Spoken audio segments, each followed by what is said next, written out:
Aku masih ingat betul hari itu, hari ketika kami memutuskan naik ke Gunung Merapi tanpa benar-benar tahu apa yang sedang kami tantang. Bukan soal ketinggian, bukan soal jalur terjal, tapi sesuatu yang sejak awal terasa, tidak ingin kami datangi. Namaku Raffi. Dari 5 orang yang berangkat, akulah yang akhirnya menceritakan semuanya. Bukan karena aku paling berani, tapi karena mungkin hanya aku yang masih bisa mengingat sebagian besar kejadian itu, meski tidak utuh. Kami berangkat pagi-pagi sekali, sekitar pukul 5, saat langit masih pucat dan bau belerang samar sudah tercium bahkan sebelum kami benar-benar masuk kawasan hutan. Merapi terlihat tenang dari kejauhan. Tidak mengeluarkan asap tebal, tidak bergemuruh. Justru itulah yang membuat suasananya aneh, terlalu tenang untuk gunung seaktif itu. 4 orang lain bersamaku adalah teman lama. Damar, yang paling logis dan selalu menertawakan cerita mistis. Yoga, pendiam, jarang bicara, tapi paling sering terlihat menoleh ke belakang seolah ada yang mengikutinya. Bima, yang paling berpengalaman soal pendakian, membawa peta cetak dan GPS.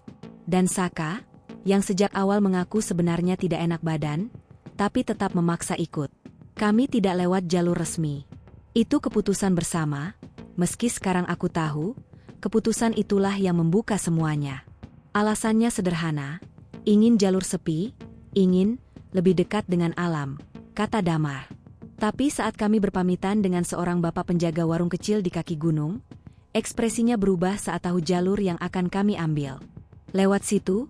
Tanyanya pelan, matanya menyipit. Iya, Pak. Kenapa? Jawab Bima. Bapak itu tidak langsung menjawab.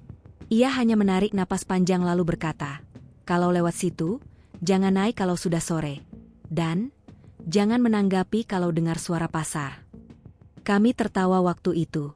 Mengira itu hanya cerita untuk menakut-nakuti pendaki. Aku ikut tertawa, meski entah kenapa kata suara pasar itu menempel di kepalaku lebih lama dari yang seharusnya. Awalnya semua terasa normal. Jalur tanah bercampur pasir vulkanik, pepohonan rapat, udara lembab. Tapi setelah 2 jam berjalan, aku mulai merasakan sesuatu yang sulit dijelaskan. Seperti ada tekanan di dada, bukan sesak, tapi perasaan diawasi. Setiap kali aku menoleh, tidak ada apa-apa. Hanya hutan yang diam, terlalu diam. Yoga beberapa kali berhenti dan menoleh ke belakang. Kamu kenapa? Tanyaku. Enggak, jawabnya singkat. Tapi wajahnya pucat. Sekitar tengah hari, kami istirahat di sebuah tanah lapang kecil. Anehnya, tidak ada suara burung. Tidak ada serangga. Bahkan angin pun seperti enggan lewat.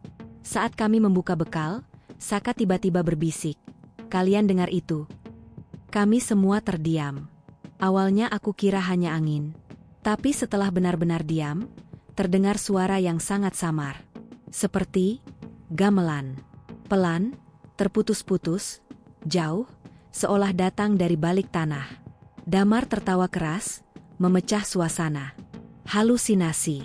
Kita capek. Tapi tidak ada yang ikut tertawa. Kami melanjutkan perjalanan hingga sore. Matahari mulai turun, tapi jalur yang kami lewati terasa tidak berubah. Pohon-pohon itu lagi, batu itu lagi. Bima beberapa kali mengecek GPS, lalu mengernyit.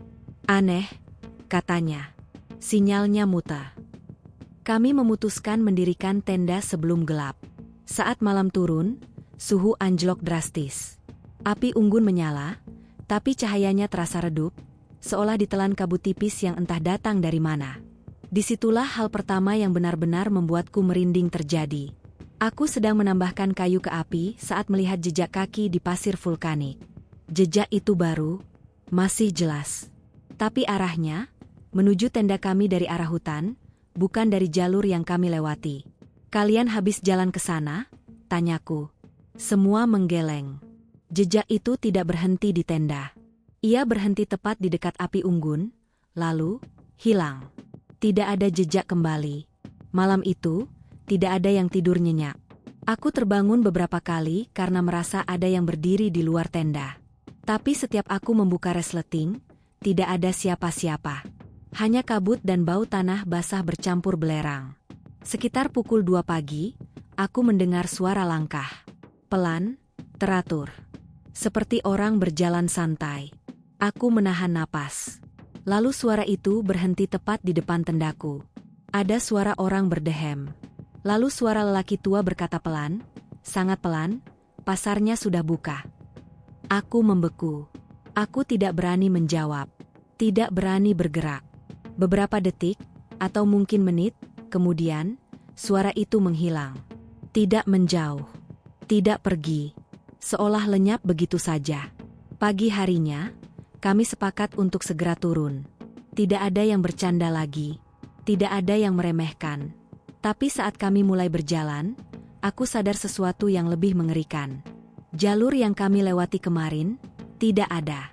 Yang ada hanyalah hutan asing, jalur asing, dan perasaan kuat bahwa kami sudah melangkah terlalu jauh ke tempat yang seharusnya tidak diinjak.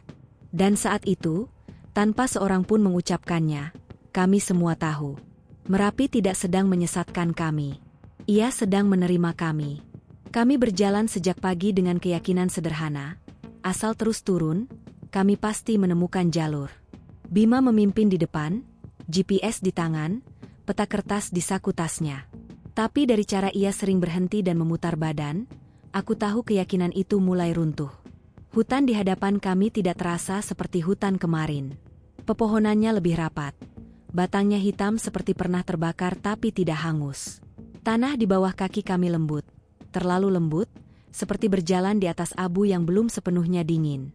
Setiap langkah meninggalkan bekas yang cepat sekali hilang, seolah tanah itu menelan jejak kami dengan sengaja. Aneh, gumam Bima. Secara kontur, kita harusnya sudah ketemu jalur lava lama. Damar mencoba tetap santai. Tenang aja, Merapi itu emang muter. Nanti juga nemu. Tapi suara Damar terdengar dipaksakan. Ia sendiri tidak lagi berjalan sambil bersiul seperti biasanya. Matanya sering melirik ke kanan dan kiri, seolah ada sesuatu yang bergerak di balik pepohonan. Sekitar 1 jam berjalan, kami menemukan sebuah batu besar. Batu itu mencolok karena di permukaannya ada coretan-coretan aneh, seperti aksara Jawa kuno, tapi sudah memudar. Yang membuatku merinding bukan tulisannya, melainkan perasaan bahwa aku pernah melihat batu itu sebelumnya. "Kita sudah lewat sini," kataku pelan. Bima menggeleng. "Enggak mungkin. Kita lurus dari tadi." Tapi Yoga mendekat ke batu itu, menyentuhnya sebentar, lalu menarik tangannya cepat-cepat. "Dingin," katanya. Padahal matahari panas. Kami melanjutkan perjalanan, dan 30 menit kemudian, batu itu muncul lagi. Dari arah berlawanan. Tidak ada yang bicara. Tidak ada yang tertawa. Kami semua berhenti bersamaan, menatap batu itu seolah ia makhluk hidup yang sedang mempermainkan kami. Sejak saat itu, waktu mulai terasa aneh. Matahari seperti diam di satu posisi. Jam tanganku menunjukkan pukul 11 siang selama berjam-jam. Saat aku menunjukkannya ke Damar, jamnya menunjukkan pukul 12 lewat. Bima bahkan mengaku jamnya mati sejak pagi. Kami mulai kelelahan. Air minum berkurang lebih cepat dari seharusnya. Padahal kami merasa jarang minum. Setiap kali meneguk, rasanya pahit, ada bau logam. Saka mulai sering berhenti, napasnya berat. "Aku kayak, enggak di sini," katanya tiba-tiba. Kayak badan aku jalan sendiri. Kami memutuskan istirahat di bawah pohon besar. Pohon itu aneh, tidak berdaun, tapi tidak mati. Batangnya menjulang, dengan akar-akar keluar dari tanah seperti ular. Saat kami duduk, aku mendengar suara samar. Bukan gamelan kali ini, tapi keramaian. Seperti banyak orang bicara bersamaan. Ada tawar-menawar, ada tawa, ada suara benda jatuh. Aku menoleh ke yang lain. "Kalian dengar?" Yoga langsung berdiri. "Dengar. Dari sana." Ia menunjuk ke arah lembah. Damar mencoba mendekat, tapi Bima menahannya. "Jangan. Kita fokus cari jalur." Masalahnya, jalur itu seperti sengaja menjauh. Setiap kali kami merasa menemukan jalan terbuka, jalan itu berakhir di semak rapat atau jurang kecil. Dan setiap kali kami berbalik, hutan di belakang kami terasa berbeda. Pohon-pohon yang tadi ada, kini hilang. Yang muncul pohon lain, dengan bentuk yang sama, tapi posisi berbeda. Menjelang sore, Kabut turun cepat. Terlalu cepat. Dalam hitungan menit, jarak pandang tinggal beberapa meter. Di dalam kabut itu, suara-suara semakin jelas. Aku mendengar orang memanggil namaku. Raffi. Suaranya persis suara ibuku. Aku berhenti refleks. Jantungku berdegup keras. Rasanya hangat, familiar, seperti pulang. Tapi sebelum aku sempat menjawab, tangan Damar menarik lenganku keras. "Jangan jawab," katanya tegas. Wajahnya pucat. "Kamu juga dengar?" Aku mengangguk. Tidak berani bicara. Kami memutuskan mendirikan tenda lagi. Malam kedua terasa jauh lebih berat. Api unggun menyala, tapi bayangan kami di tanah tidak sesuai gerakan. Ada bayangan yang bergerak lebih lambat. Ada yang lebih tinggi dari seharusnya. Yoga tiba-tiba bicara dengan suara lirih, seperti membaca sesuatu. Bahasanya halus, teratur, bukan bahasa sehari-hari. Bima mencoba menegurnya, tapi Yoga tidak merespons. Matanya kosong, menatap ke arah gelap di luar lingkar api. Saat itu, suara keramaian kembali terdengar. Kali ini jelas. Sangat jelas. Ada bau makanan. Bau gorengan. Bau kemenyan. Bau tanah basah bercampur bunga. Dan di antara suara-suara itu, aku mendengar kalimat yang membuat bulu kuduku berdiri. "Pendakine wis tekan. Tinggal mlebu wae." Pendakinya sudah sampai. Tinggal masuk saja. Aku menatap wajah teman-temanku satu persatu. Tidak ada yang tersenyum. Tidak ada yang bingung. Wajah mereka menunjukkan satu hal yang sama. Ketakutan yang perlahan berubah menjadi kepasrahan. Malam itu, aku sadar sepenuhnya. Kami bukan hanya tersesat secara arah. Kami sedang digeser. Dipindahkan sedikit demi sedikit. Menuju tempat yang bahkan tidak seharusnya disebut dalam peta. Dan entah sejak kapan, Merapi tidak lagi terasa seperti gunung. Aku terbangun dengan perasaan tidak enak, seperti ada sesuatu yang salah tapi aku belum tahu apa. Api unggun sudah mati, hanya menyisakan abu hangat. Kabut masih menggantung rendah, menutup pepohonan hingga terlihat seperti bayangan hitam tanpa bentuk. Yang pertama kali kusadari bukan dingin atau lapar, tapi sunyi. Sunyi yang terlalu rapi, seolah alam sedang menahan napas. Aku menoleh ke tenda-tenda lain. Damar sudah duduk di luar, memijat pelipisnya. Bima masih memeriksa peta dengan wajah kusut. Saka bersandar di batang pohon, menatap kosong. Yoga, tidak terlihat. "Yoga kemana?" tanyaku. Tidak ada yang langsung menjawab. Damar berdiri, menatap sekeliling. "Dia tadi di sini." Kami memanggil namanya pelan-pelan. Tidak ada jawaban. Jantungku mulai berdegup lebih cepat. Perasaan yang sama seperti malam sebelumnya kembali muncul. Perasaan bahwa memanggil nama di tempat ini bukan ide yang baik. Beberapa menit kemudian, Yoga muncul dari balik kabut. Jalannya pelan, terlalu pelan. Wajahnya datar, seperti baru bangun tidur tapi matanya tidak fokus. Saat kutanya dari mana, ia hanya menjawab singkat, "Muter." Tidak ada yang berani bertanya lebih jauh.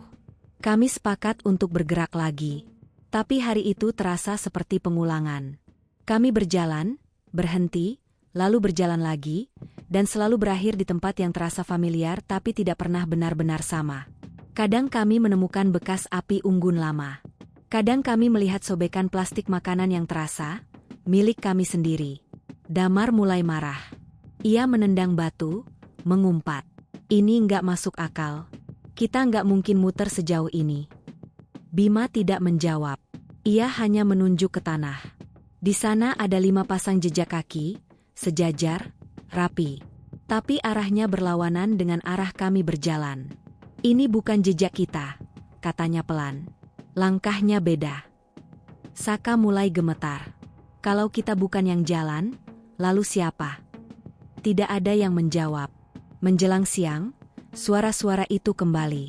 Bukan hanya keramaian, tapi juga musik. Kali ini lebih jelas. Gamelan, kendang, dan suara sinden yang melengking halus. Suara itu datang dan pergi, kadang terasa dekat sekali, kadang jauh seperti dari dalam tanah. Yang paling aneh, setiap kali suara itu terdengar, rasa lelah kami seperti menghilang sebentar. Tubuh terasa ringan, pikiran tenang. Seperti ada sesuatu yang membujuk kami untuk mendekat. Kalau kita ikuti aja suaranya. Damar berkata setengah bercanda, setengah serius. Bima langsung menoleh tajam. Jangan. Sore itu, kami menyadari hal lain yang lebih mengganggu. Jumlah hari. Menurut perhitungan kami, seharusnya itu hari ketiga. Tapi bekas makanan, kondisi tubuh, dan rasa lapar kami tidak sesuai. Rasanya seperti sudah seminggu. Atau lebih. Aku mencoba menulis catatan di buku kecilku, tapi tulisan tanganku sendiri terlihat asing. Beberapa halaman sudah terisi tulisan yang tidak kuingat pernah menulisnya. Kalimatnya pendek-pendek. Jangan sebut nama. Jangan menawar. Kalau dengar suara ibu, tutup telinga. Aku tidak ingat menulis itu. Tapi tulisannya jelas tulisanku. Malam kembali datang terlalu cepat. Kami mendirikan tenda di dekat sebuah tanah lapang yang aneh, terlalu rata untuk ukuran hutan Merapi. Di tengah lapangan itu ada batu rendah. Seperti meja. Di atasnya ada bekas abu dan lilin yang sudah meleleh lama. Ini bekas ritual, bisik Saka. Malam itu, kami tidak menyalakan api unggun. Entah siapa yang memutuskan, kami semua sepakat tanpa bicara. Gelap menyelimuti, hanya diterangi cahaya senter yang redup. Sekitar tengah malam, aku terbangun karena suara ramai. Kali ini bukan samar. Jelas. Dekat. Seperti pasar malam yang hidup. Ada orang tertawa, memanggil pembeli, suara logam beradu, suara uang jatuh. Aku membuka resleting tenda sedikit. Dari balik pepohonan, aku melihat cahaya-cahaya kecil. Obor. Banyak obor. Bergerak perlahan, seperti arus. Jangan keluar. Suara Bima berbisik dari tenda sebelah. Tapi Yoga sudah berdiri di luar. Ia berdiri kaku, menatap ke arah cahaya itu. Mulutnya tersenyum tipis. Senyum yang tidak pernah kulihat di wajahnya sebelumnya. Akhirnya sampai, katanya pelan. Kami menariknya masuk paksa. Yoga meronta sebentar, lalu diam. Setelah itu, ia tertidur seperti orang pingsan. Aku tidak tidur lagi sampai pagi. Saat fajar tiba, kabut menghilang sedikit. Dari tempat kami bermalam, terlihat jalur tanah yang jelas. Lebar, rapi, tidak seperti jalur hutan biasa. Di tepinya ada patok-patok kayu kecil, seperti penanda lapak. Damar berbisik, ini, jalur apa? Tidak ada yang menjawab. Kami semua berdiri diam, menatap jalur itu dengan perasaan yang sama. Perasaan bahwa kami tidak menemukannya. Jalur itu dibukakan.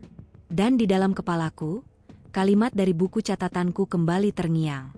Kalau sudah melihat jalurnya, berarti kamu sudah dilihat. Pagi itu, kami tidak langsung berjalan. Tidak ada yang berani menginjak jalur tanah yang terbentang di hadapan kami. Jalur itu terlalu rapi, terlalu bersih, seolah baru saja disapu. Tanahnya padat, tidak meninggalkan jejak kaki, berbeda dengan pasir vulkanik di sekitar kami yang lunak. Bima berdiri paling depan. Tangannya gemetar saat memegang GPS. Di peta, ini enggak ada, katanya lirih. Enggak pernah ada. Damar menelan ludah. Untuk pertama kalinya sejak aku mengenalnya, ia tidak punya komentar sinis. Kalau ini bukan jalur pendakian, terus jalur apa? Tidak ada yang menjawab, tapi di dalam hati kami semua tahu. Ini bukan jalur untuk naik atau turun. Ini jalur menuju sesuatu.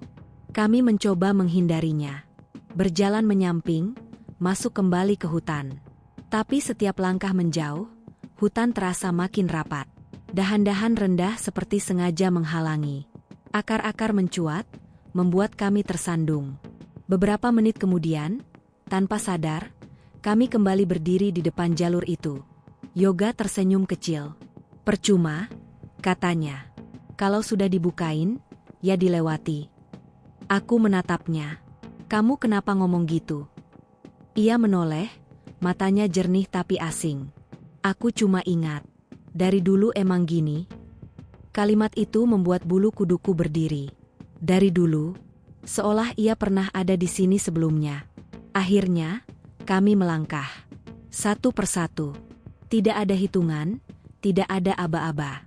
Kakiku terasa ringan saat menginjak jalur itu, terlalu ringan, seperti berjalan di tanah mimpi. Suara langkah kami nyaris tidak terdengar. Semakin jauh, pepohonan berubah. Batangnya lebih tinggi, lebih lurus, dengan daun-daun kecil yang berdesir pelan meski tidak ada angin. Udara menghangat, membawa bau yang aneh, bau kemenyan bercampur minyak goreng dan bunga layu. Saka berhenti mendadak. "Kalian sadar enggak?" "Apa?" tanyaku.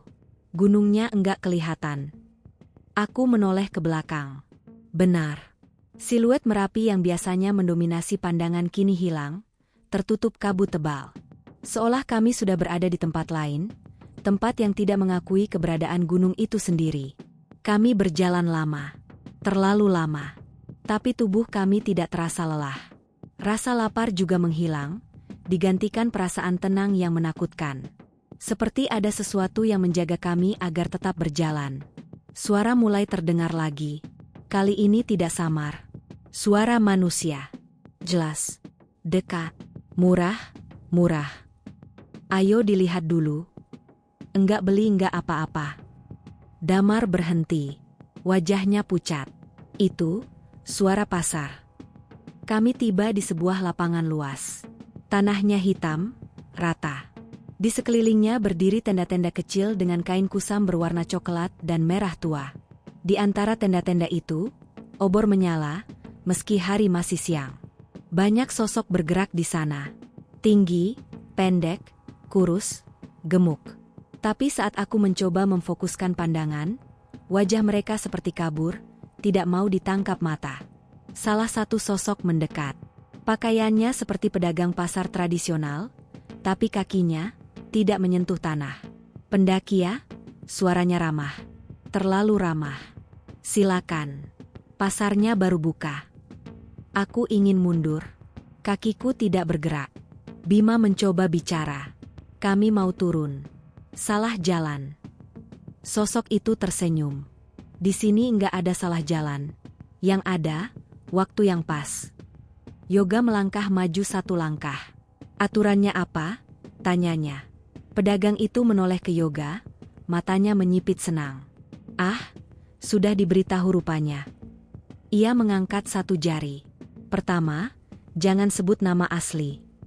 Jari kedua. "Kedua, jangan menawar." Jari ketiga. "Ketiga, jangan menunjuk barang dengan jari telunjuk." Saka berbisik gemetar, "Kalau dilanggar." Pedagang itu tertawa kecil. Suara tawanya seperti benda logam digesek. "Ya tinggal di sini." Aku merasakan sesuatu berubah di dadaku. Takut. Iya. Tapi juga rasa ingin tahu yang besar. Di tenda-tenda itu, aku melihat barang-barang aneh. Jam tangan modern, helm pendaki, sepatu yang persis seperti milik Damar, bahkan tas carrier yang robek sama persis dengan tas Bima. "Kenapa barang kita ada di sini?" bisikku. Pedagang itu menjawab tanpa ditanya. "Barang yang sering dibawa ke sini, ya akhirnya lapak di sini." Saat itu aku sadar, ini bukan pertama kalinya pendaki datang ke tempat ini. Dan tidak semuanya kembali. Angin berembus pelan. Obor-obor berayun. Suara pasar semakin ramai, menelan suara jantungku sendiri. Aku menoleh ke teman-temanku. Wajah mereka berbeda. Damar terlihat linglung. Saka hampir menangis. Bima menunduk, seperti sedang menghitung sesuatu yang tak kasat mata. Yoga terlihat paling tenang. Pedagang itu melangkah mundur, membuka jalan. "Silakan keliling. Lihat-lihat dulu. Ingat aturannya." Aku melangkah masuk ke lapangan itu dengan kaki gemetar.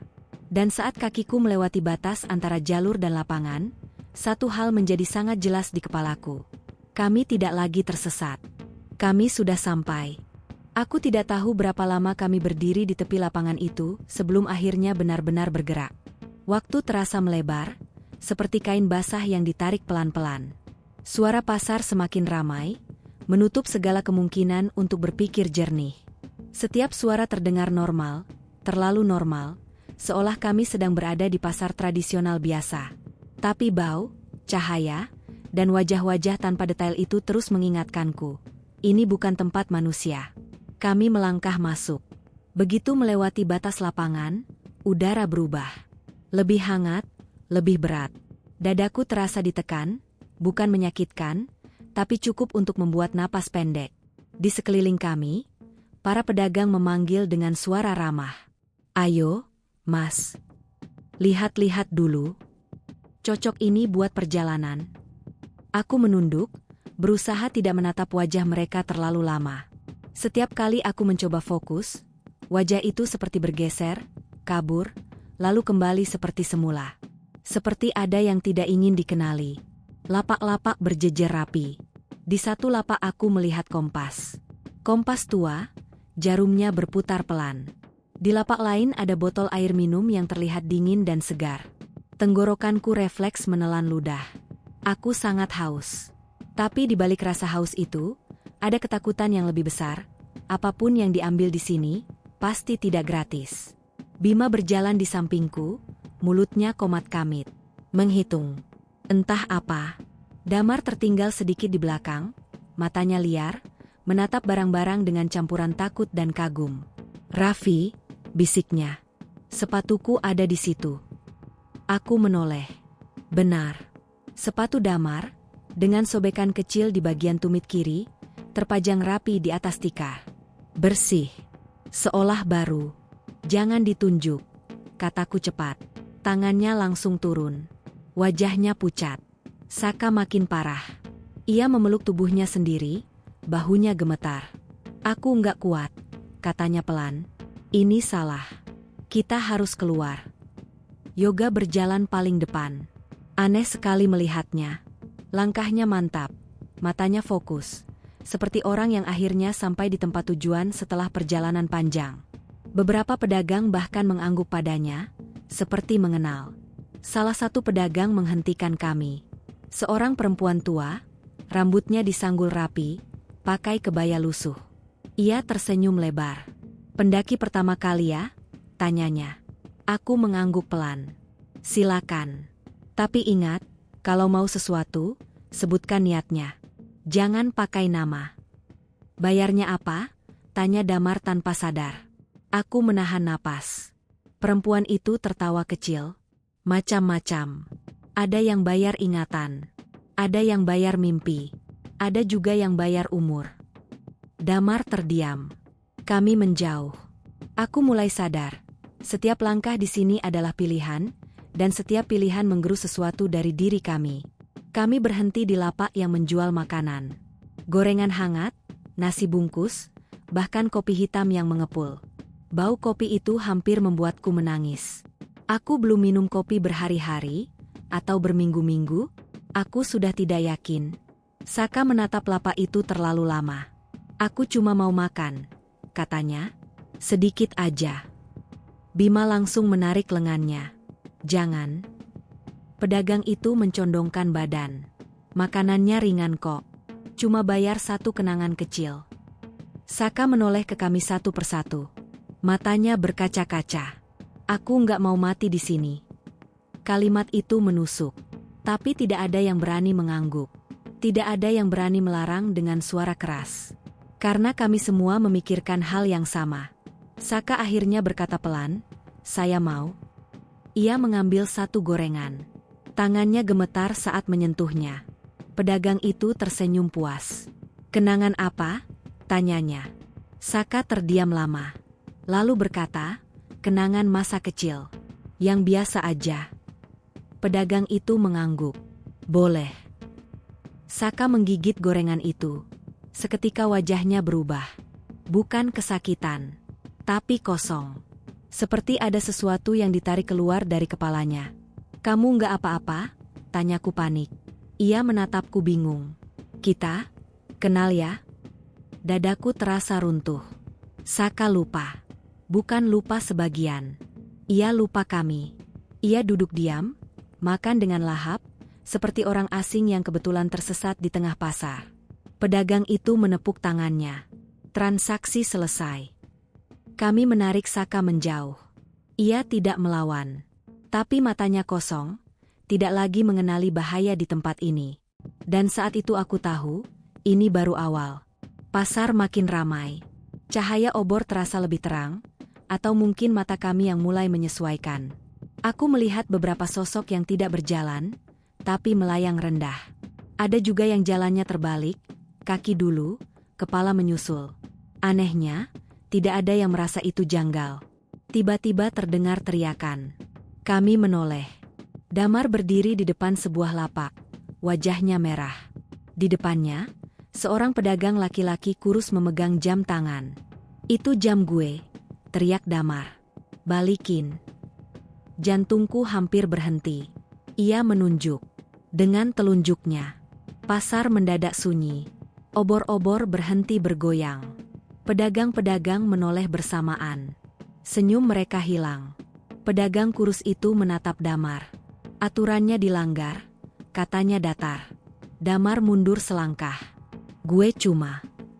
Tanah di bawah kakinya seperti melembek. Dari bawah, tangan-tangan hitam muncul, mencengkeram pergelangan kakinya. Damar berteriak, mencoba meraih kami. Aku meraih tangannya, tanganku dingin, seperti menyentuh mayat. Raffi, teriaknya. Tangan itu menariknya ke bawah. Pelan. Pasti. Tidak ada perlawanan yang cukup kuat. Dalam hitungan detik, Damar hilang. Tanah kembali rata. Sunyi pecah oleh suara pasar yang kembali hidup, lebih riuh dari sebelumnya. Pedagang itu merapikan jam tangannya. Barang rusak, katanya ringan. Aku berdiri gemetar. Napasku terengah. Di sampingku, Bima menunduk dalam-dalam. Yoga menatap tanah bekas Damar menghilang, lalu tersenyum tipis. Sudah dibilang, katanya pelan, jangan melanggar. Aku ingin berteriak, ingin lari, tapi kakiku tidak bergerak. Karena saat itu aku sadar sepenuhnya. Pasar setan tidak menyesatkan kami untuk membunuh. Ia menunggu kami memilih untuk menghilang. Setelah Damar hilang, tidak ada yang benar-benar berbicara. Pasar kembali ramai seolah tidak pernah terjadi apa-apa, tapi bagi kami, dunia sudah berubah bentuk. Setiap suara tawa terdengar seperti ejekan. Setiap pedagang yang tersenyum terasa seperti algojo yang sedang menunggu giliran. Kami bertiga, aku, Bima, dan Saka, berdiri kaku. Yoga berjalan beberapa langkah ke depan, lalu berhenti di sebuah lapak kosong. Ia menatapnya lama, seperti menunggu sesuatu muncul. Dia nggak mati, kata Yoga tiba-tiba. Aku menoleh cepat. Apa maksudmu? Yoga tidak menatapku. Dia cuma, ditukar. Kalimat itu membuat dadaku mual. Kami mencoba berkumpul di satu sudut lapangan, jauh dari pusat keramaian. Tapi di pasar setan, tidak ada tempat jauh. Setiap sudut tetap terhubung. Setiap bisikan terdengar. Saka duduk bersila, memeluk lutut. Sejak kehilangan ingatannya, ia seperti anak kecil yang ketakutan. Ia menatap orang-orang lalu menunduk lagi, seolah sadar ada yang salah tapi tidak tahu apa. Mas, kita mau kemana? Tanyanya polos. Aku menelan ludah. Keluar. Ia mengangguk. Tapi dari caranya menatapku, aku tahu kata keluar tidak lagi punya arti baginya. Bima mencoba berpikir rasional, meski suaranya bergetar. Pasar ini pasti punya batas. Semua tempat punya batas. Kita cari ujungnya. Kami mulai berjalan, menyusuri lapak demi lapak. Barang-barang yang dijual makin aneh. Ada botol berisi kabut. Ada sandal jepit yang masih basah oleh lumpur. Ada foto-foto lama, foto pendaki, foto keluarga, foto anak kecil, semuanya tanpa wajah. Aku melihat satu foto yang membuat langkahku terhenti. Foto berlima. Kami berlima. Berdiri di kaki gunung, tersenyum ke kamera. Foto itu belum pernah dicetak. Foto itu masih ada di ponselku. Pedagangnya, seorang laki-laki tua bermata satu, tersenyum. Bagus ya kenangannya? Aku ingin bertanya dari mana ia mendapatkannya, tapi lidahku terasa berat. Aku menunduk dan berjalan cepat. Di belakangku, aku mendengar pedagang itu berbisik, nanti juga kembali ke sini. Waktu di pasar setan tidak berjalan lurus. Kadang terasa seperti 1 jam, kadang seperti beberapa hari dalam satu tarikan napas. Kami tidak pernah benar-benar tidur. Kalaupun memejamkan mata, mimpi langsung datang, mimpi yang terlalu nyata. Aku bermimpi berada di rumah, makan bersama keluargaku. Tapi setiap kali aku mencoba bicara, suara pasar menyela. Dan saat aku terbangun, bau makanan itu masih ada. Bima semakin kurus. Matanya cekung. Ia berhenti menghitung. Sebagai gantinya, ia mulai menandai tubuhnya sendiri dengan goresan kecil, seolah takut lupa bahwa ia masih ada. Kalau aku hilang, katanya suatu kali, kamu harus ingat aku. Aku mengangguk, meski di dalam hati aku takut tidak bisa.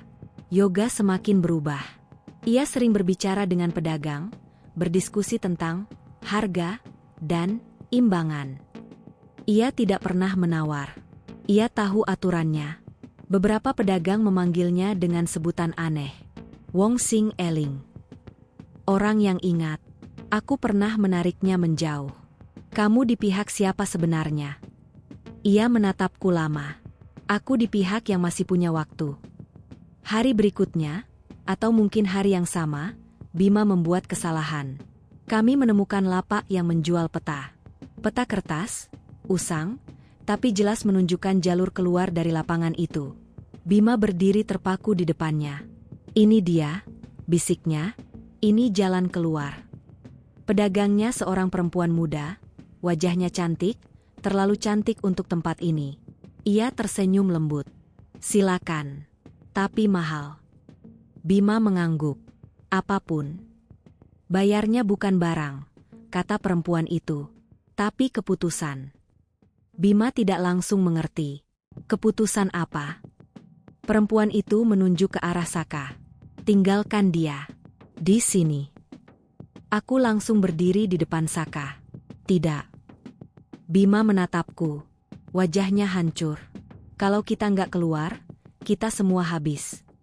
Saka menatap kami berdua, bingung, seperti anak kecil yang tidak paham pertengkaran orang dewasa. Mas, aku ngerepotin ya? Tanyanya pelan. Aku menggeleng keras. Enggak. Tapi Bima sudah mengambil keputusan. Ia mengulurkan tangannya ke pedagang itu. Aku setuju. Saat itu, sesuatu di dadaku pecah. Tanah di bawah Saka berubah hitam. Lengket. Ia mencoba berdiri, tapi kakinya tenggelam perlahan. Raffi, suaranya gemetar. Kenapa tanahnya narik aku? Aku menarik tangannya sekuat tenaga.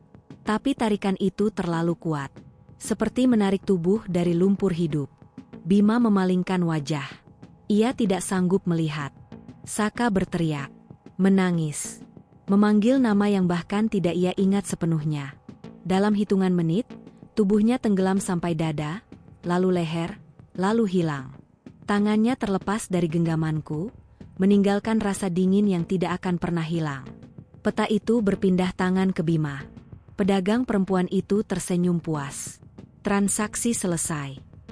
Aku jatuh terduduk. Tidak ada air mata. Hanya kosong. Bima membuka peta itu dengan tangan gemetar. Tapi saat ia melihatnya, wajahnya berubah. Peta itu kosong. Tidak ada jalur. Tidak ada tanda apa-apa. Kenapa? Suaranya pecah. Perempuan itu tertawa kecil. Jalan keluar selalu bergerak. Yoga mendekat, menepuk bahu Bima. Kamu sudah bayar. Sekarang giliran menunggu. Bima menatap Yoga, matanya penuh kebencian dan penyesalan. Kamu tahu dari awal, ya? Yoga tersenyum tipis. Aku cuma ingat lebih dulu. Aku berdiri tertatih. Tinggal kami bertiga. Atau mungkin, sudah bukan bertiga lagi. Pasar kembali ramai. Obor menyala lebih terang. Suara gamelan mengalun pelan, seperti lagu pengantar tidur. Dan di tengah keramaian itu, aku sadar satu hal yang membuat napasku tercekat. Pasar setan tidak mengambil semuanya sekaligus. Ia menikmati prosesnya. Pasar terasa lebih luas setelah Saka hilang. Atau mungkin karena kami tinggal berdua, ruang di antara lapak-lapak itu terasa kosong, bergaung. Setiap langkahku bergema, seolah tanah ikut mendengarkan. Bima sudah tidak terlihat sejak transaksi terakhir. Aku tidak melihatnya ditarik tanah, tidak melihat ia menghilang. Ia hanya tidak ada. Seperti ingatan yang tiba-tiba dipotong. Aku tahu ia pernah ada, tapi detail wajahnya mulai kabur. Aku harus memaksa diriku mengingat namanya setiap beberapa menit agar tidak lenyap. Yoga berjalan di sampingku, tenang, hampir santai. Ia menyapa beberapa pedagang dengan anggukan kecil. Mereka membalas dengan hormat. "Sejak kapan kamu kenal tempat ini?" tanyaku akhirnya. Suaraku serak. Yoga berhenti di depan lapak kosong. Di atasnya hanya ada cermin kecil dengan bingkai kayu retak. Di dalam cermin itu, bayanganku tampak sedikit terlambat bergerak. "Sejak sebelum kita naik," jawabnya. Aku menatapnya. "Apa maksudmu?" Yoga menarik napas. "Waktu kamu masih sibuk milih jalur, aku sudah dengar panggilannya. Bukan pertama kali." Kata-katanya membuatku mundur selangkah. "Kamu pernah ke sini?" Ia mengangguk. 3 tahun lalu. Pendakian Solo. Aku tersesat. Sama seperti ini. Sama persis. Aku teringat ekspresinya sejak awal pendakian, tidak kaget, tidak panik. Seperti orang yang pulang ke tempat lama. "Terus kamu bisa keluar?" tanyaku. "Bisa," jawabnya. "Tapi ada harga." Kami berjalan lagi. Pasar mulai berubah bentuk. Lapak-lapak bergeser pelan seperti makhluk hidup. Beberapa pedagang menghilang, digantikan sosok-sosok baru. Yang datang tampak lebih tua, lebih berat. "Apa yang kamu bayar waktu itu?" tanyaku. Yoga berhenti lagi. Kali ini ia menatapku langsung. "Namaku." Aku mengerutkan kening. "Namamu?" "Nama asliku," katanya pelan. "Yang dikasih orang tuaku. Yang dipakai buat manggil aku pulang." Aku ingin bertanya lebih jauh, tapi suara pasar mendadak melemah. Gamelan berhenti. Obor meredup. Semua mata, atau apapun yang mereka gunakan untuk melihat, tertuju ke arah kami. Seorang sosok tinggi muncul dari tengah lapangan. Pakaiannya seperti lurah desa zaman dulu, lengkap dengan ikat kepala hitam. Wajahnya jelas, sangat jelas. Terlalu jelas untuk tempat ini. "Wiswayahe," katanya. "Sudah waktunya." Yoga menunduk hormat. Aku gemetar. "Pendaki terakhir," kata sosok itu, menatapku. "Kamu masih punya pilihan." Aku menelan ludah. "Pilihan apa?" Ia menunjuk Yoga. Dia sudah membayar sebelumnya. Sekarang dia menunggu pengganti. Aku menatap Yoga. "Apa maksudnya?" Yoga tidak menghindar. "Aku keluar dulu dengan jaminan. Kalau aku bawa pengganti, utangku lunas." Dunia terasa runtuh. "Kamu bawa kami ke sini?" Suaraku hampir tidak keluar. "Aku ikut panggilan," katanya tenang. "Kalian ikut aku. Pasar ini butuh orang. Selalu." Sosok tinggi itu melangkah mendekat. Satu keluar. Satu tinggal. Aku merasakan tekanan di dadaku makin kuat. Kalau aku menolak. Ia tersenyum tipis. Menolak juga pilihan. Tapi hasilnya sama. Aku menatap sekeliling. Lapak-lapak. Obor. Barang-barang milik kami. Jejak-jejak orang yang pernah ada. Aku sadar, tempat ini hidup dari ingatan dan kehadiran manusia. Tanpa itu, ia mati. Yoga mendekat. Suaranya rendah. "Kalau kamu keluar, jangan pernah ceritakan semuanya. Kalau kamu cerita, pasar akan ingat." Aku tertawa pendek, histeris. "Kamu masih mikir keluar?" Yoga tersenyum pahit. "Aku sudah terlalu lama di sini." Sosok tinggi itu mengangkat tangan. "Waktumu hampir habis." Aku menutup mata. Di dalam kepalaku, wajah-wajah muncul. Damar, Bima, Saka. Aku ingat janji Bima, ingat aku. Aku ingat teriakan Damar. Aku ingat tatapan bingung Saka. Aku membuka mata. "Aku tinggal," kataku. Yoga menatapku kaget. "Raffi." "Biar aku yang tinggal," ulangku. "Kamu keluar." Pasar bergemuruh. Seperti makhluk besar yang terkejut. Sosok tinggi itu menatapku lama, lalu tertawa pelan. Jarang ada yang memilih begitu. Yoga menggenggam bahuku. Tangannya dingin. "Kalau kamu tinggal, kamu akan lupa." Aku mengangguk. Lebih baik aku lupa, daripada mereka dilupakan semua. Sosok tinggi itu mengetukkan tongkatnya ke tanah. Keputusan diterima. Tanah di bawah kakiku terasa hangat. Seperti bernafas. Aku menoleh ke Yoga terakhir kali. Pergi, kataku. Dan jangan balik. Yoga menatapku lama, lalu mengangguk. Aku akan ingat. Cahaya menyilaukan. Suara pasar meledak. Aku merasa tubuhku ditarik ke banyak arah sekaligus. Hal terakhir yang kudengar adalah suara sosok tinggi itu berbisik di telingaku. Selamat datang, penjaga baru. Dan setelah itu, aku lupa namaku sendiri. Aku tidak tahu berapa lama aku tergeletak setelah cahaya itu memudar. Tidak ada rasa sakit. Tidak ada gelap.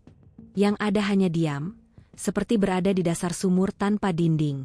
Saat aku membuka mata, aku tidak lagi berdiri di tengah lapangan pasar. Aku berada di sebuah ruang sempit, beratap rendah, dindingnya dari kayu tua yang berbau lembab. Di depanku ada meja kecil. Di atasnya, sebuah lampu minyak menyala tenang. Cahayanya kekuningan, tidak berkedip. Aku mencoba berdiri. Tubuhku terasa ringan, terlalu ringan. Saat kulihat tanganku sendiri, warnanya sedikit pudar, seperti bayangan yang belum selesai digambar.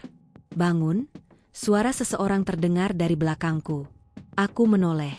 Sosok tinggi itu berdiri di sana, lebih dekat dari sebelumnya.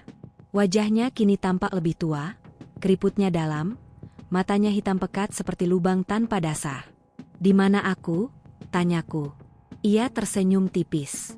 "Di balik pasar." Aku mengernyit. Kata pasar terasa asing di telingaku, meski aku tahu seharusnya tidak. "Siapa aku?" tanyaku lagi, kali ini lebih pelan. Sosok itu menatapku lama. Terlalu lama. "Pertanyaan yang bagus," katanya akhirnya. "Yang pertama akan kamu lupakan." Ia mengangkat tangannya. Di dinding kayu muncul bayangan-bayangan bergerak. Aku melihat diriku sendiri, atau seseorang yang mirip denganku, berjalan di jalur hutan. Aku melihat 5 orang. Aku melihat tawa. Aku melihat ketakutan. Satu persatu bayangan itu memudar. "Kenanganmu," kata sosok itu, "masih utuh. Tapi tidak lama."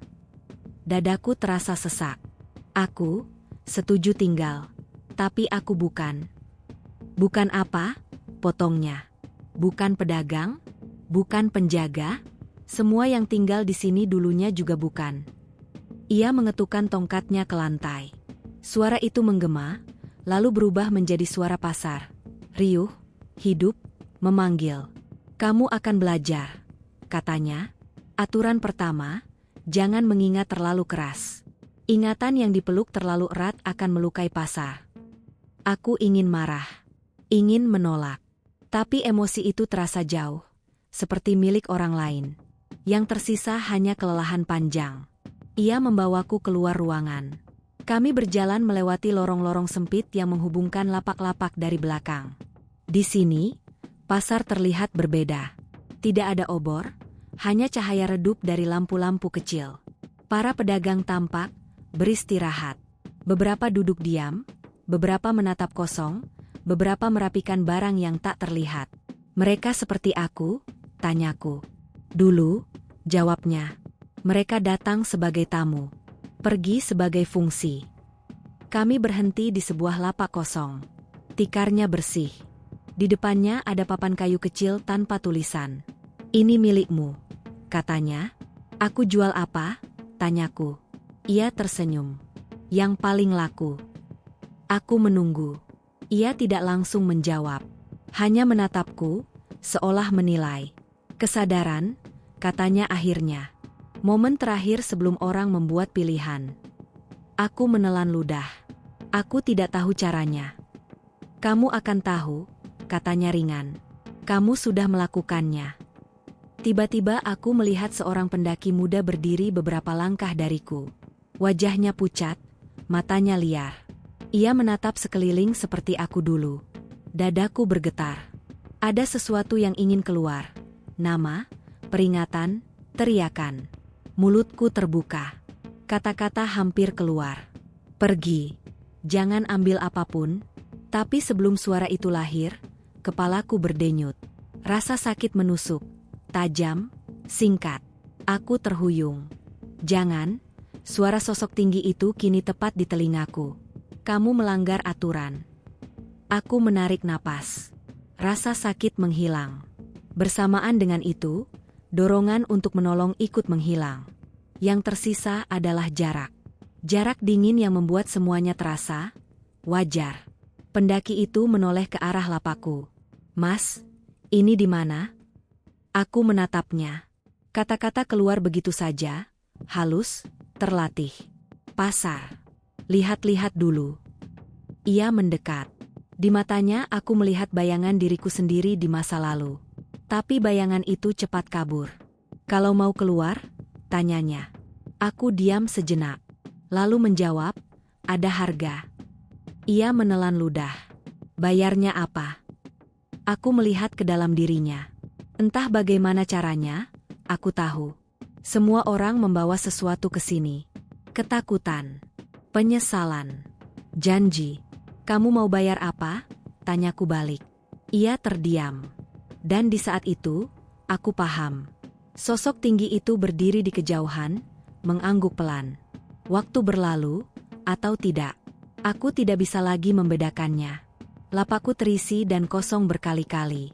Aku mendengar ratusan cerita, ratusan keputusan. Beberapa berteriak. Beberapa menangis. Beberapa tersenyum lega saat ditarik tanah. Setiap transaksi mengikis sesuatu dariku. Bukan ingatan, itu sudah memudar. Yang terkikis adalah reaksi. Aku tidak lagi terkejut. Tidak lagi iba. Tidak lagi takut. Suatu ketika, aku melihat seorang pendaki yang terasa familiar. Aku menatapnya lama. Ada sisa rasa di dadaku. Seperti bekas luka. Mas, katanya ragu. Kita pernah ketemu ya? Aku hampir menggeleng. Hampir. Lalu kepalaku berdenyut lagi. Tidak, jawabku akhirnya. Belum. Ia pergi. Rasa itu ikut pergi. Malam, atau apapun yang menggantikan malam di sini, pasar menjadi lebih sepi. Sosok tinggi itu kembali menghampiriku. Kamu sudah beradaptasi, katanya. Apa tugasku selesai? Tanyaku. Ia tertawa pelan. Tidak ada yang selesai di sini. Aku menatap lapakku. Papan kayu kecil itu kini bertuliskan satu kata. Entah sejak kapan. Ingatan. Aku membaca kata itu lama. Tidak ada perasaan apapun. Tapi jauh di dasar diriku, sesuatu bergetar pelan. Seperti nama yang hampir disebut, tapi tidak jadi. Dan untuk pertama kalinya sejak aku tinggal di sini, aku merasa takut. Bukan takut pada pasar. Bukan takut pada hukuman. Takut pada satu hal sederhana. Bagaimana jika suatu hari nanti, aku tidak ingat bahwa aku pernah manusia? Aku ditemukan di lereng Merapi pada hari ke-14. Itu yang mereka bilang. Hari ke-14 sejak kami dinyatakan hilang. Anehnya, aku tidak merasa seperti baru 2 minggu tersesat. Rasanya jauh lebih lama. Seperti aku sudah hidup di tempat lain selama bertahun-tahun, lalu tiba-tiba dipaksa kembali ke tubuh yang sempit ini. Warga menemukanku duduk di dekat aliran lava lama, memeluk lutut, menatap kosong. Pakaianku utuh. Ranselku ada, tapi isinya kosong. Tidak ada bekas luka, tidak ada dehidrasi parah. Itu yang membuat mereka bingung. Ada siapa saja yang naik bareng kamu? Tanya salah satu relawan SAR. Aku membuka mulut. Nama-nama itu keluar begitu saja. Lancar, seperti sudah kuhafal ribuan kali. Dama, Bima, Saka. Lalu, aku berhenti. Ada satu nama lagi. Aku tahu ada satu lagi. Sangat penting. Tapi saat ku coba mengucapkannya, kepalaku berdenyut hebat. Seperti ada tangan tak terlihat yang menekan dari dalam. Ada 5, kataku akhirnya. Kami berlima. Tapi namanya siapa yang satu lagi? Desak mereka. Aku menunduk. Dadaku sesak. Air mata jatuh tanpa peringatan. Aku lupa, bisikku. Tapi aku janji, dia nyata. Mereka mengira aku trauma. Dokter memberiku selimut, air hangat, dan obat penenang. Katanya aku akan baik-baik saja. Katanya ingatanku mungkin kembali perlahan. Aku hanya mengangguk. Karena menjelaskan yang sebenarnya tidak akan membuat siapapun percaya. Malam pertama di pos evakuasi, aku tidak bisa tidur. Setiap kali memejamkan mata, aku mendengar suara pasar. Ramai. Hidup. Terlalu hidup untuk disebut mimpi. Sekitar pukul 2 pagi, bau kemenyan memenuhi ruangan. Aku duduk tegak. Bau itu sangat khas. Tidak mungkin salah. Bau yang sama seperti di lapangan itu. Aku berjalan pelan ke jendela. Di luar, Merapi berdiri gelap dan sunyi. Tapi di bawah lereng, di tempat yang seharusnya hanya ada hutan dan batu, aku melihat cahaya. Obor-obor kecil, banyak, tersusun rapi. Dan suara itu, tawa, panggilan pedagang, denting logam. Pasar itu ada di sana. Tanganku gemetar. Belum tutup, bisikku. Aku tidak tahu bagaimana kakiku bisa membawaku keluar pos. Penjaga tertidur. Anjing-anjing diam. Seolah seluruh dunia sepakat memberiku jalan. Setiap langkah mendekati cahaya itu membuat dadaku terasa semakin berat, tapi juga semakin yakin. Aku berdiri di batas lapangan. Tidak sepenuhnya masuk. Tidak sepenuhnya di luar. Di sanalah aku melihatnya. Seorang pedagang berdiri di lapak paling ujung. Tikarnya baru. Papan kayunya masih polos. Sosoknya berdiri membelakangiku, sedang merapikan barang yang tidak bisa kulihat. Aku mengenalnya. Bukan dari wajah, tapi dari rasa. Raffi, panggilku pelan. Sosok itu berhenti bergerak. Ia menoleh perlahan. Wajahnya samar, seperti dilihat lewat kaca berembun. Tapi matanya, aku tidak akan salah. Mata itu sama. Mata orang yang dulu menertawakan mitos, lalu memeluk ketakutan dengan berani. Jangan sebut nama itu, katanya tenang. Suaranya bukan suara manusia sepenuhnya. Ada gema halus, seperti suara datang dari ruang yang lebih luas. Dadaku hancur. Itu namamu. Ia menatapku lama. Ada getaran kecil di udara. Obor-obor berdesir, seolah angin lewat. Dulu, katanya pelan. Sekarang tidak. Aku melangkah maju 1 langkah. Tanah di bawah kakiku menghangat, seperti memperingatkan. Kamu bilang aku harus keluar. Kamu bilang aku harus ingat. Ia terdiam. Tangannya gemetar sesaat, hampir tak terlihat. Aku bilang begitu. Iya, suaraku meninggi. Kamu bilang jangan pernah kembali. Pasar mendadak senyap. Semua pedagang berhenti. Semua mata, atau apapun itu, terarah pada kami. Sosok tinggi itu muncul dari tengah lapangan. Penjaga. Wajahnya lebih jelas dari apapun di tempat ini. Wong Sing Metuis Bali, katanya datar. Yang sudah keluar, kembali. Aku tidak masuk, kataku keras. Aku hanya mau dia kembali. Penjaga itu tersenyum tipis. Tidak ada yang kembali dari sini dengan utuh. Aku menatap Raffi. Kamu memilih tinggal. Biar kami bisa pergi. Ada sesuatu bergetar di wajahnya. Seperti retakan kecil di topeng yang ia pakai. Aku memilih, katanya terbata. Kata-kata itu seperti asing di lidahnya. Supaya orang lain tidak lupa. Itu kamu, kataku pelan. Itu masih kamu. Penjaga itu mengangkat tongkatnya. Tanah berdenyut. Kalau kamu memanggil namanya sekali lagi, kamu akan menggantikan posisinya. Aku tidak ragu. Raffi. Nama itu menggema, tidak hanya di pasar, tapi di kepalaku, di dadaku, di setiap sudut ingatan. Cahaya obor berkedip liar. Beberapa pedagang menjerit. Lapak-lapak bergeser kacau. Raffi terhuyung. Ia memegang kepalanya, jatuh berlutut. Sakit, gumamnya. Kenangan, terlalu banyak. Aku berlari, meraih tangannya. Tangannya dingin, tapi nyata. Kita pulang. Untuk sesaat, hanya sesaat, matanya kembali jernih. Aku melihatnya. Raffi yang aku kenal. Ia tersenyum lemah. Maaf, katanya. Kalau aku pulang, pasar butuh pengganti. Penjaga itu tertawa pelan. Seimbang harus dijaga. Aku menelan ludah. Lalu menggeleng. Tidak. Aku melepaskan tangannya. Mundur 1 langkah. Aku sudah kembali. Ambil aku. Raffi menatapku terkejut. Jangan. Aku tersenyum pahit.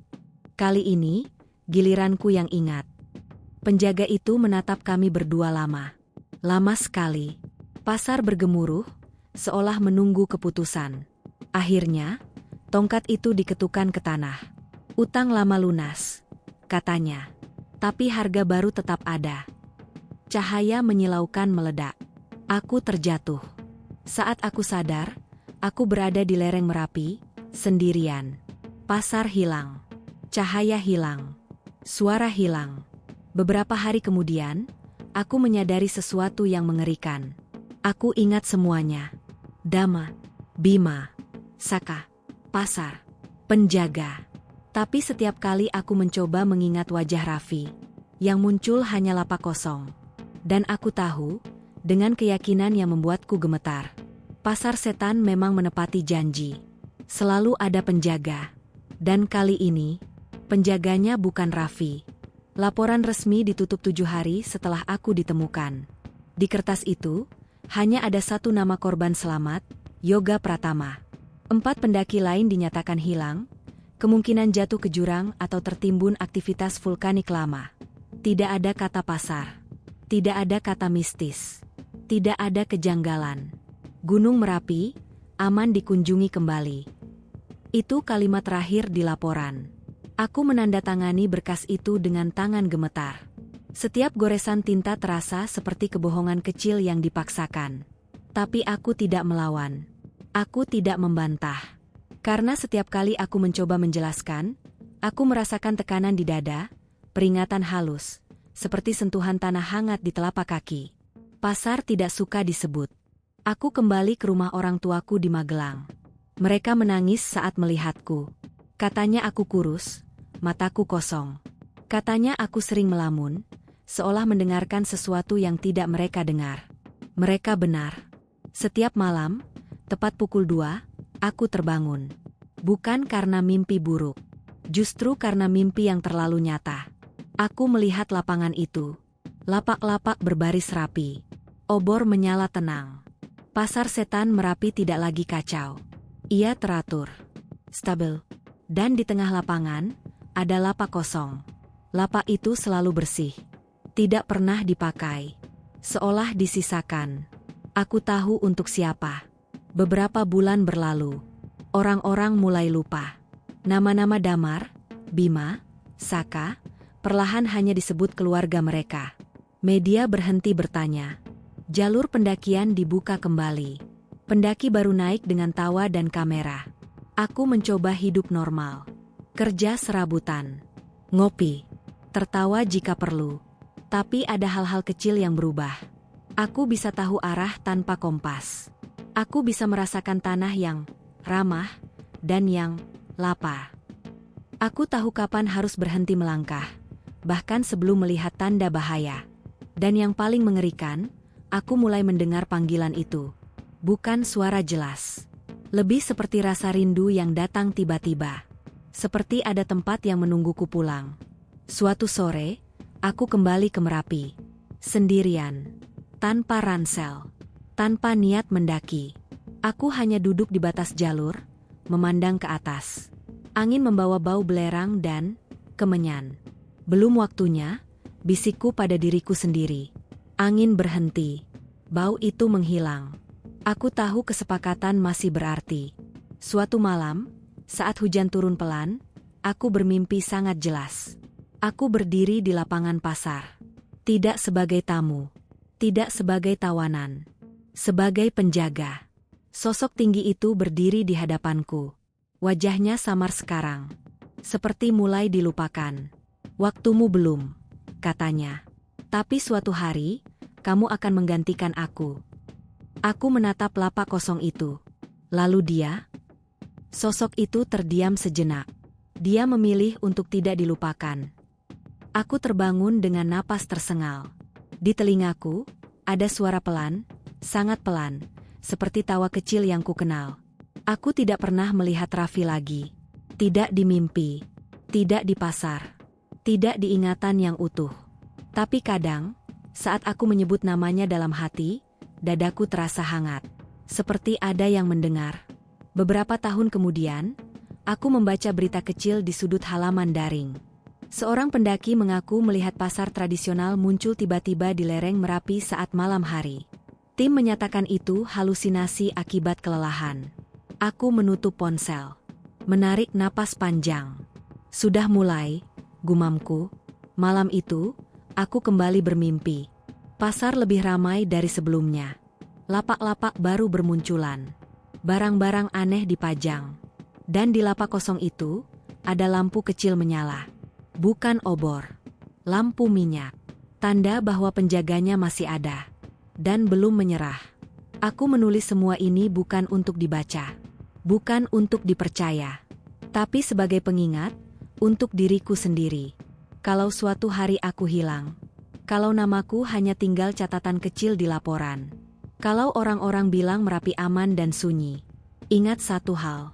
Pasar setan tidak pernah tutup. Ia hanya menunggu. Siapa yang berani mengingat?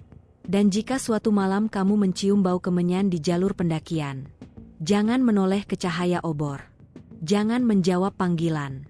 Karena mungkin, aku sedang berdiri di sana, menunggu pengganti.